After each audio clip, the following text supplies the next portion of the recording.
Église évangélique Grâce Académie. Une église, une vision, un ministère évangélique. Une ambassade du royaume de Dieu, un peuple d'adorateurs, une église sans cloison, une voix prophétique, une vision pour sa génération. Nous prêchons et vivons l'évangile du royaume. Grâce Académie.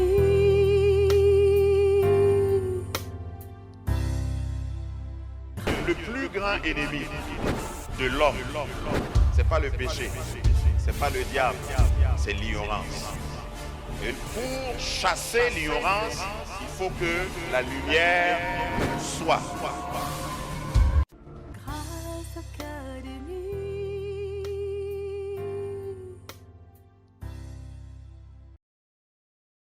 Nous sommes toujours dans l'année du JPT, du Je puis tout. Je puis tout par celui qui me fortifie. Et mon message ce matin va s'accrocher au thème central de l'année. Je puis tout par celui qui me fortifie. Et nous voulons avoir comme lecture, nous avons deux passages que nous allons lire. La première lecture se trouve dans 2 Corinthiens, chapitre 10, versets 3 à 4. 2 Corinthiens 10, 3 à 4. 2 Corinthiens 10, 3 à 4 dit ceci. Ton voisin se lève pas pour partir, mais c'est pour honorer la parole. Donc tu peux faire comme lui. Lisons. Si nous marchons dans la chair, nous ne combattons pas selon la chair, car les armes avec lesquelles nous combattons ne sont pas charnelles, mais elles sont puissantes par la vertu de Dieu pour renverser des forteresses.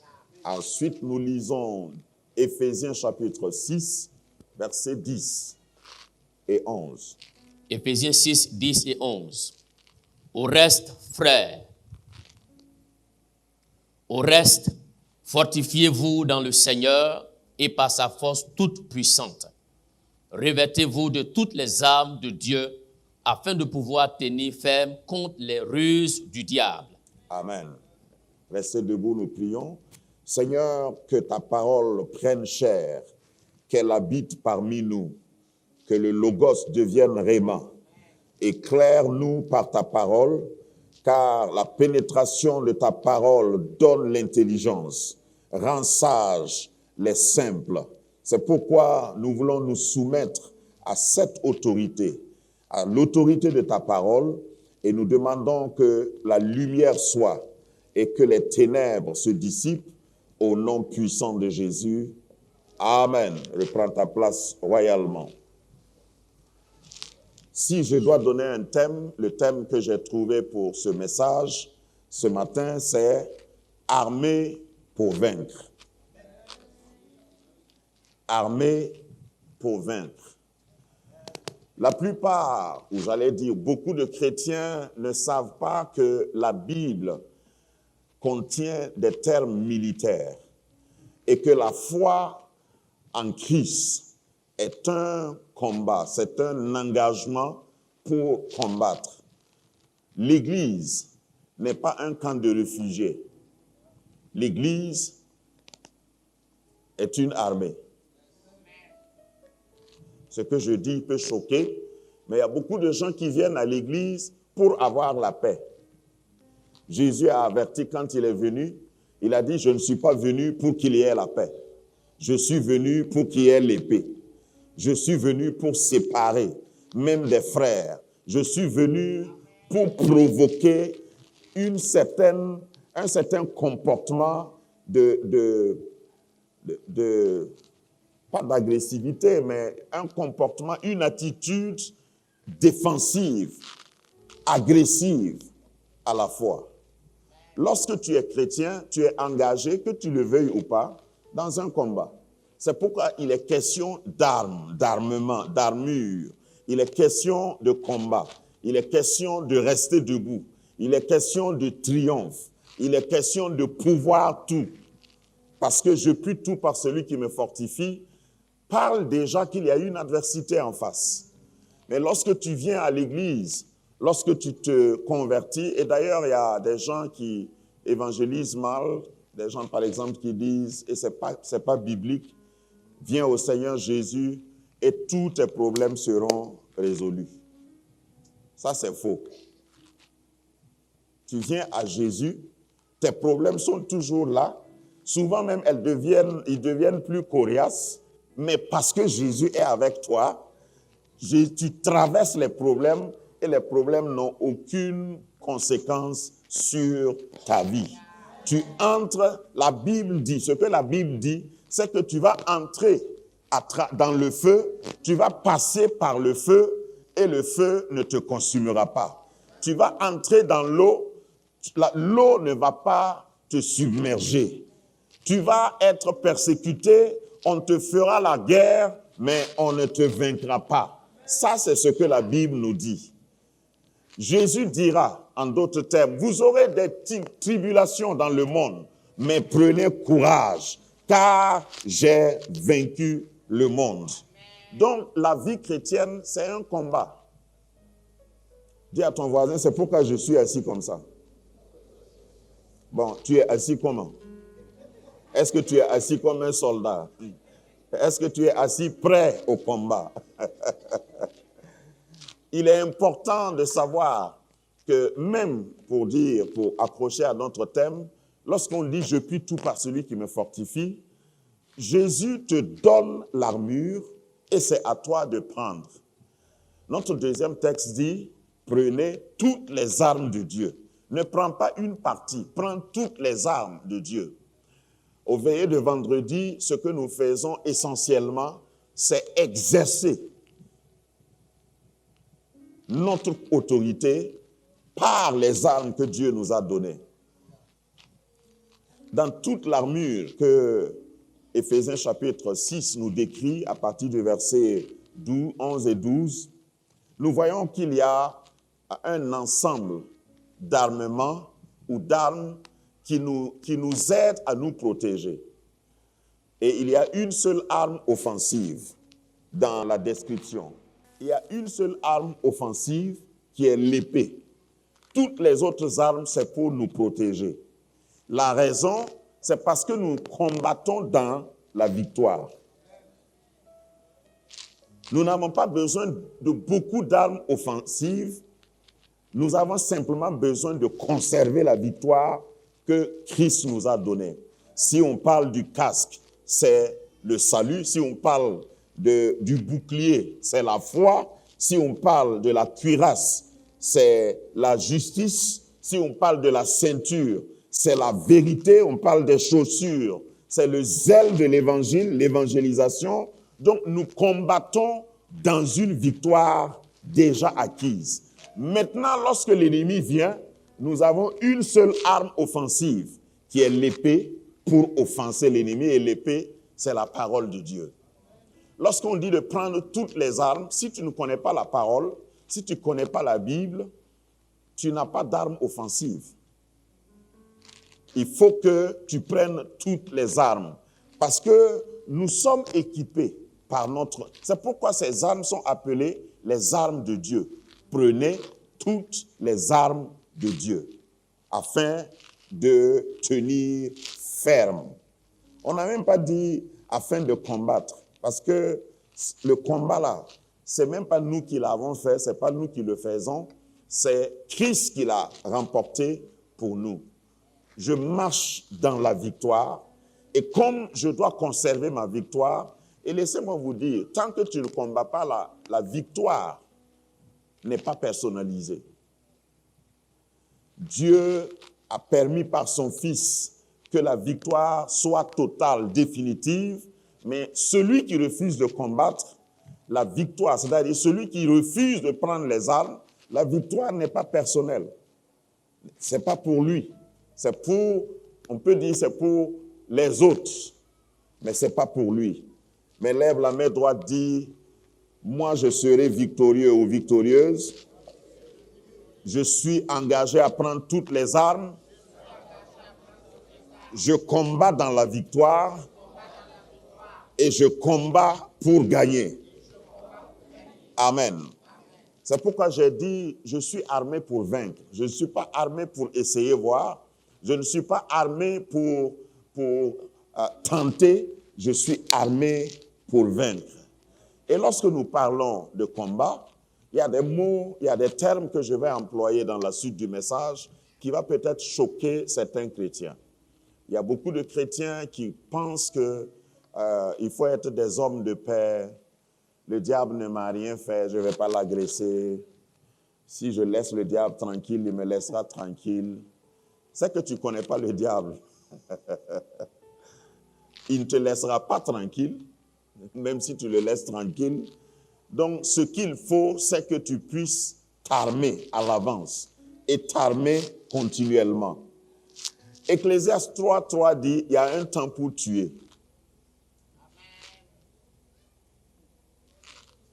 Ça, c'est entre autres quoi? Quelqu'un est choqué?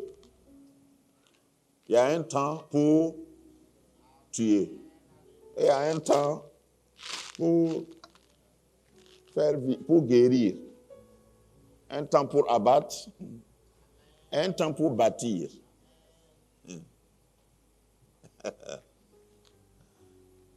Au fait, c'est pas contre quelqu'un que c'est dit. C'est-à-dire, tu ne vas pas viser quelqu'un pour tuer. Parce que notre premier texte dans 2 Corinthiens dit, les armes avec lesquelles nous combattons ne sont pas charnelles. Éphésiens que nous avons lu dit, nous n'avons pas à lutter contre la chair et le sang. Mais si la chair et le sang s'engagent contre moi, c'est pas moi. Ma Bible dit aussi, c'est pourquoi j'ai choisi des textes comme ça, il y a un temps pour tuer.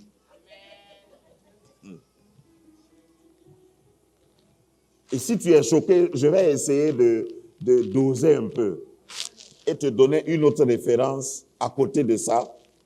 La Bible dit dans 1 Samuel 2:6, l'Éternel fait mourir.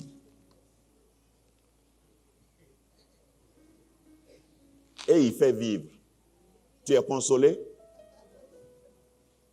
L'Éternel, celui qui fabrique les gens là, hein? Il fait mourir. Parce que ce n'est pas difficile pour lui. Il tue et puis il remplace. S'il le faut. Donc, je suis ce matin venu avec ce message un peu enflammé pour dire à quelqu'un que si tu ne combats pas, si tu ne te mets pas en position de te défendre, de combattre, quelqu'un va s'interposer dans ta trajectoire et il va te finir. Parce que celui qui est en face de... Bon, il y a des situations où si tu n'es pas prêt, tu vas périr. Si tu n'es pas prêt, tu péris. Si tu n'es pas d'accord, si tu n'es pas engagé, tu vas périr. C'est pourquoi moi je refuse, et je suis d'une génération qui refuse de subir la vie. Je ne suis pas victime dans la vie. Je suis un victorieux dans la vie. Et à cause de cela, comme Christ me fortifie, je suis prêt au combat. Tout le temps prêt au combat. Je suis dans le chapitre 5 de Josué. Je suis prêt à demander même à un ange, tu viens, c'est pour m'aider ou bien tu es contre moi? Il faut que tu te prononces vite, même si tu es un ange, parce que si tu ne parles pas vite, je suis en mode combat. Dis à ton voisin, je suis en mode combat. David dira, il exerce mes doigts au combat, mes mains à la bataille. Il faut que tu sois déterminé pour pouvoir tout par celui qui te fortifie. Tu ne peux pas t'amuser à regarder la vie couler, rester là, et certaines prières ne sont même pas bibliques. Seigneur, si tu veux, hein, il faut m'aider. Seigneur, quand ton temps arrivera, tu me béniras. Seigneur, tu sais que je ne veux rien de mal à quelqu'un. Hein? En tout cas, je suis là. Tu connais mon adresse. Non, non.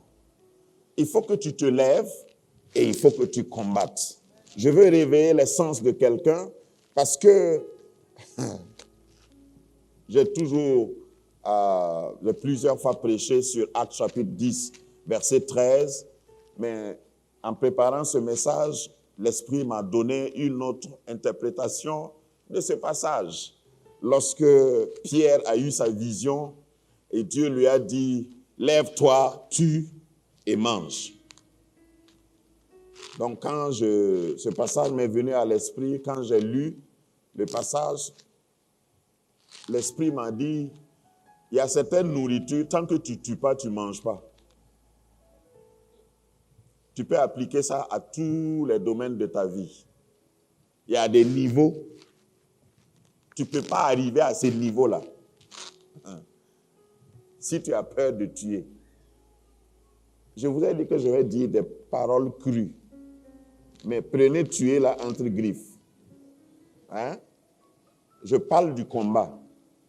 Il y a des gens qui commettent l'erreur de dire non, je ne commets pas le péché, je suis sauvé, j'aime les gens, mon cœur est pur, donc je vais réussir.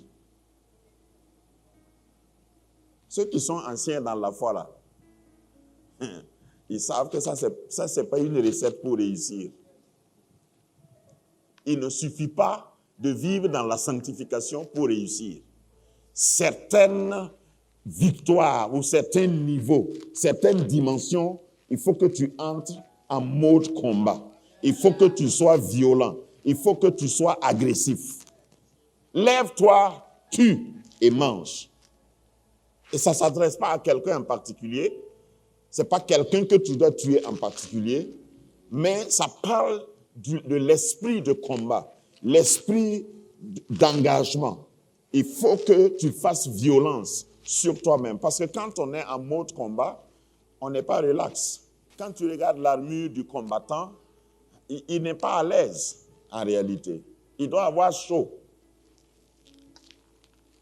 Quand tu vois toute cette armure sur quelqu'un, c'est quelqu'un qui ne peut pas se mouvoir comme il veut. Il ne peut pas se mouvoir comme il veut parce qu'il est peut-être coincé dans l'armure. Il ne peut pas se mouvoir comme il veut parce qu'il est concentré sur le combat. Il veut gagner. La marche avec Dieu ne peut pas être une marche aisée tout le temps, où tu es à l'aise, tu respires bien. Si tu es armé comme ça, même si tu es dans un climatiseur, tu vas avoir chaud. Venir à l'église, même quelquefois, il faut lutter. Qui s'est déjà réveillé un dimanche matin et puis son corps lui dit « Reste couché, le Seigneur comprend. Tu sais, ce n'est pas tout le temps qu'il faut aller à l'église. » Qui a déjà lutté avec son propre corps? Donc je ne suis pas seul. Il y a des gens réels ici. Tout ça, ça fait partie du combat. Au fait, ne vois pas le combat là comme quelqu'un qui est en face de toi, que tu dois combattre toi-même. Ton premier ennemi, c'est toi. Parce que ton corps, comme j'aime le dire, ne sait même pas que tu t'es converti. Ton corps. Lui, il n'est même pas au courant. Et si tu t'amuses, c'est ton corps même qui va te combattre. Donc, il faut, comme l'armure que nous avons vue, il faut que tu portes toutes les armes. Ça te coince, tu ne manges pas comme si tu es à l'aise parce qu'il y a trop d'accessoires autour de toi, mais c'est important parce que tu es déterminé à gagner. Amen. Donc, la vie chrétienne, c'est une vie militaire. Beaucoup de gens, justement, une parenthèse, viennent à l'église et ils ne veulent pas recevoir d'ordre. Non, je viens ici, c'est à cause du Seigneur. Quelqu'un ne peut pas me commander. Tu as déjà démissionné. Il y a quelqu'un, voilà, un petit homme comme moi, par exemple, qui donne des instructions. Moi, je ne commande pas, mais je donne des instructions. Par exemple, tu viens pendant le culte et puis on dit, on va se tenir debout. Et puis tu dis, moi, je n'ai pas envie de me lever. Tu n'es pas militaire. Il y a un rythme. Quand on est dans l'armée, on marche au pas. Il y a un mouvement d'ensemble. Et lorsque tu te soustrais, même dans ces petits détails-là, lorsque tu te soustrais, automatiquement, tu n'es plus dans l'armée. Et nous avons besoin de mouvements d'ensemble pour gagner certaines victoires qu'on ne peut pas gagner tout seul. C'est pourquoi même on fait des cultes. C'est pourquoi même on vient adorer et on donne 1 heure. 1 heure de début, un déroulement et 1 heure de fin. Sinon, on peut dire dimanche, c'est le jour de culte. Chacun n'a qu'à venir prier comme il veut et puis repartir. Ou bien, voilà, et puis on vient un à un. Il y en a qui viennent faire 2 minutes. Parce que si on donne l'autorisation comme ça, je sais qu'il y en a qui vont faire juste 2 minutes et puis partir.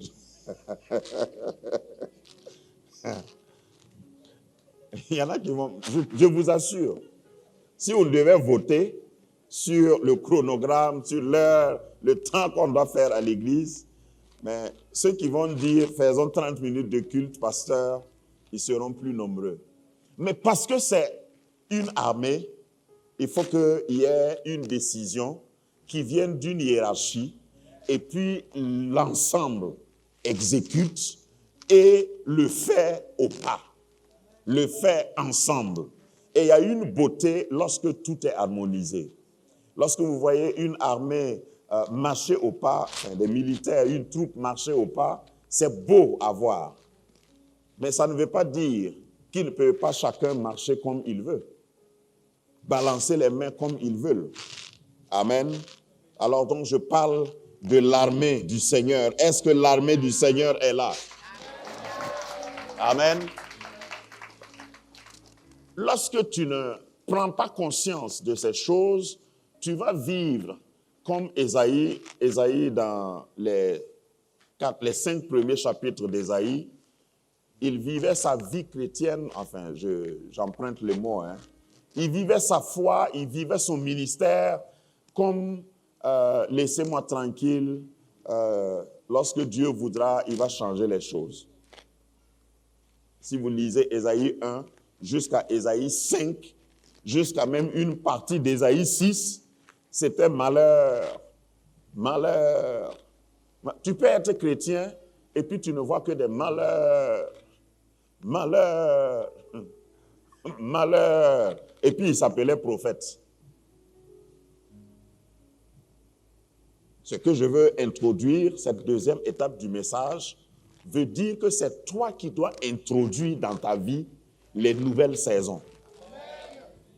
Parce que si tu ne combats pas, tu ne vas que constater des choses. Et ça s'est passé encore. Oh Seigneur, parce que malheur là, c'est ce que ça veut dire. Oh Seigneur. Chaque fois, tu es dans une situation et puis tu dis, Seigneur, malheur, malheur. Mais dans Ésaïe chapitre 6, Ésaïe chapitre 6 introduit Ésaïe dans une nouvelle saison. Si tu es assez courageux comme moi, dis à ton voisin, il faut que quelqu'un meure.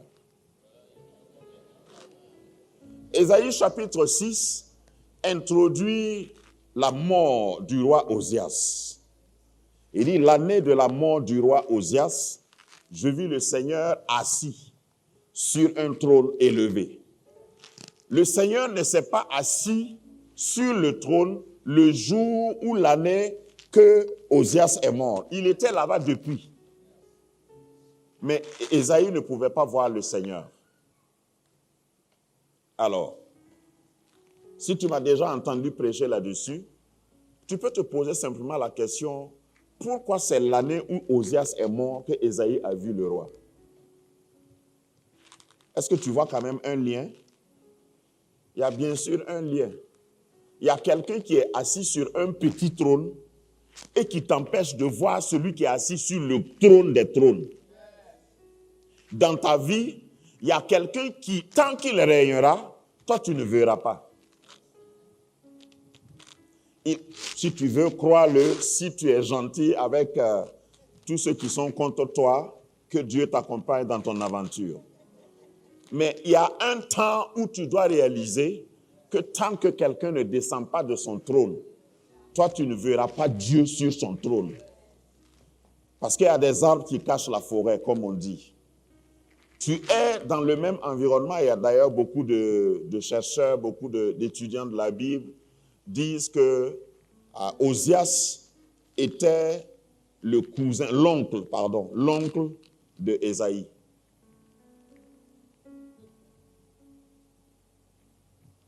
Si tu es en Afrique,